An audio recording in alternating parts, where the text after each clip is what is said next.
배우의 연봉은 980만 원. 심지어 수녀님의 연봉이 배우보다 높습니다. 안녕하세요. 뮤베상담소 뮤지컬 코치 이도희입니다. 이번 주에 뮤지컬계가 아주 시끄러웠습니다. 아사리판, 옥장판 난리가 났었죠. 옥주현 씨가 김호영 씨가 올린 SNS 글을 보고 또 고소를 하고 우리 1세대 선배님들께서 호소문을 올리시고 또 그것에 배우들이 동참하면서 문제가 아주 많이 커졌습니다. 그리고 오늘 옥주현 씨가 고소를 취하하면서 모든 것이 일단락이 되는 것처럼 보이죠.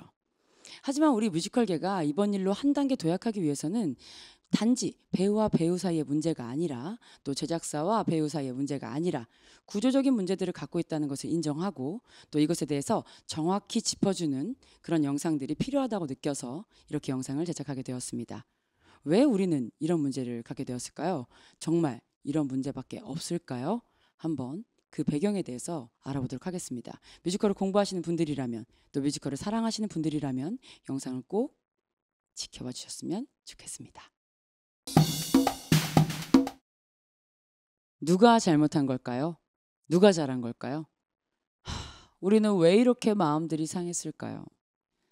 이걸 살펴보려면 스타 마케팅, 우린 이것에 대해서 공부할 필요가 있습니다. 스타 마케팅은요, 기업이 브랜드 인지도를 높이기 위해서 이미지에 맞는 스타를 캐스팅하고 그로 인해서 사람들이 이 물건을 많이 알게 되고 또 그러다 보면 많이 팔 수 있는 그러한 마케팅 방법을 얘기합니다. 한국 뮤지컬 시장에서는요, 이 스타 마케팅이 아주 핵심적인 마케팅 방법으로 사용되고 있습니다. 뮤지컬은 예술 분야 중에서도 경제적 이해관계가 얽혀있는 산업으로 분류되어 있습니다. 그러니까 이 뮤지컬 자체가 상품으로 생산되고 있다는 말이죠. 근데 이 공연이라는 게 일반적인 상품하고는 아주 다른 성격을 지니고 있습니다. 제조업이나 물건을 찍어내는 그런 공장에서는요, 사람들이 많이 사면 많이 만들면 돼요. 많이 만들어서 많이 팔면 되는데 뮤지컬은 그렇게 하지를 못합니다. 왜냐?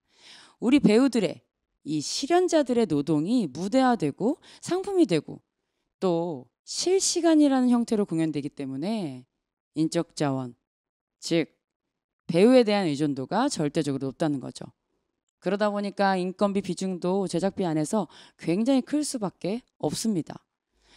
제작을 하고 있는 제작사 입장에서는 티켓 파워가 있는 배우가 뮤지컬 제작사의 존폐를 좌우하는 일이 되었죠. 이해가 되시나요?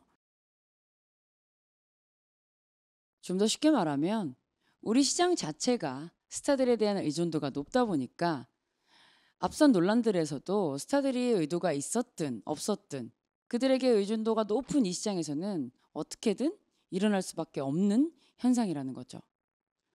아무리 제작자가 돈을 벌기 위해서 장기 공연이라든지 대극장 공연을 하더라도 또다시 출연료로 인건비 쏠림 현상이 일어나다 보니까 또 수익화 구조가 악화되고 이런 기형적인 구조를 갖게 됐다는 거예요. 상대적으로 스타들 말고 또 우리 앙상블 배우들을 봐야 되는데요. 예전에 MBN에서 뮤지컬에도 열정페이라는 제목의 보도를 한 적이 있었어요. 앙상블 배우들의 회당 페이하고 이 한류 스타의 회당 뮤지컬 출연료는요, 비교했을 때 최대 1000배 가까이 차이가 난다는 보도와 조사였습니다. 심리적 박탈감을 느낄 수밖에 없는 구조죠. 2016년 한국고용정보원 조사에 따르면요, 연극 뮤지컬 배우는 가장 가난한 직업군이었습니다. 배우의 연봉은 980만 원. 심지어 수녀님의 연봉이 배우보다 높습니다. 제가 이 얘기를 했더니 누군가 그러더라고요. 그래도 수녀님은 의식주가 해결되잖아. 네. 제가 그 얘기를 듣고 웃으면서 눈물이 났습니다. 여러분도 그렇죠? 네. 사실상 그조차 못 버는 배우들이 훨씬 많습니다.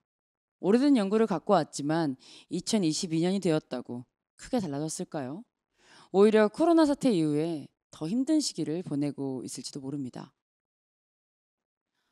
어떤 배우는 회당 몇 천만 원 이상을 받고 심지어 우리나라 K-팝 출신의 주인공들이 미국 브로드웨이 뮤지컬에서 주연으로 출연하고 있는 휴잭맨보다 회당 출연료가 비싸다고 알려져 있으니까 놀라운 일이죠.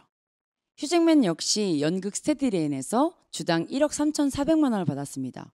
그러나 그의 몸값이 이렇게 비싼 이유는요. 티켓값 자체가 상승했기 때문입니다.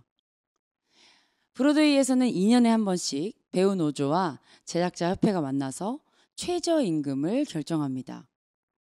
물론 앙상블 배우도 최저임금을 보장받습니다. 뮤지컬뿐만 아니라 연극 배우들에게도요. 그렇기 때문에 브로드웨이에서 일하는 모든 배우들은 최저임금을 보장받고 한 달에 본인들이 생활할 수 있는 비용을 받을 수 있게 되는 거죠. 하지만 우리는 연습회의도 잘 받지 못하고 그리고 받는다고 해도 많은 것들을 감안하고 버티는 시간들이 있죠. 배우라는 직업의 특성상 고정된 직업이 아니고 또 고용이 무제한 보장되는 것도 아니기 때문에 불안하지만 확실한 건 브로드웨이 안에서는 최저임금이라는 선 때문에 한 명이 모든 수익을 가져갈 수 없는 시스템이 완벽히 구축되어 있다는 것입니다.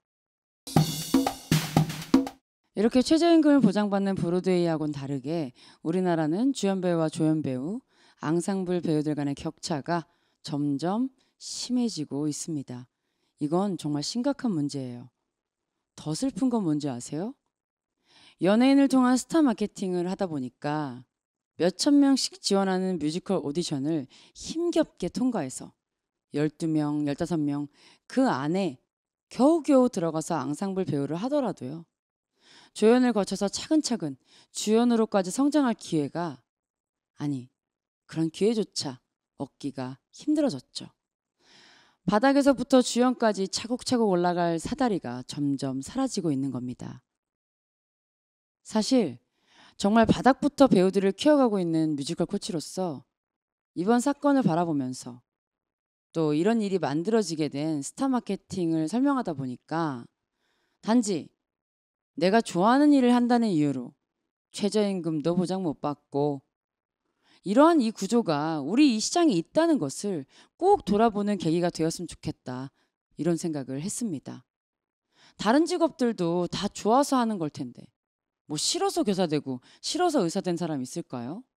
아니 하다못해 우리가 아르바이트를 해도 노동으로 인정받는데 왜 우리 같은 무명 배우들은 예고를 나오고 대학을 가고 대학원을 나와도 평생 이 노동의 가치를 인정받지 못하는지 참 이걸 생각하면 슬픈 일이 아닐 수 없습니다. 부디 이번 기회에 우리 뮤지컬 시장에 이런 사각지대도 있다는 것을 꼭 둘러볼 수 있는 계기가 되었으면 좋겠습니다. K-뮤지컬의 시대가 왔다고 해도 과언이 아닙니다. 이미 해외에서 우리나라에서 흥행한 창작 뮤지컬들의 판권을 수없이 사가고 해외 팬덤도 늘어가고 또 그렇게 국내로 유입되는 팬들도 아주 많아지고 있습니다. 더 늦기 전에 이 뮤지컬 시장의 기형적 구조를 잡고 균형을 찾아갔으면 좋겠습니다. 모든 뮤지컬 배우를 응원합니다. 우리 모두 필드에서 만나요.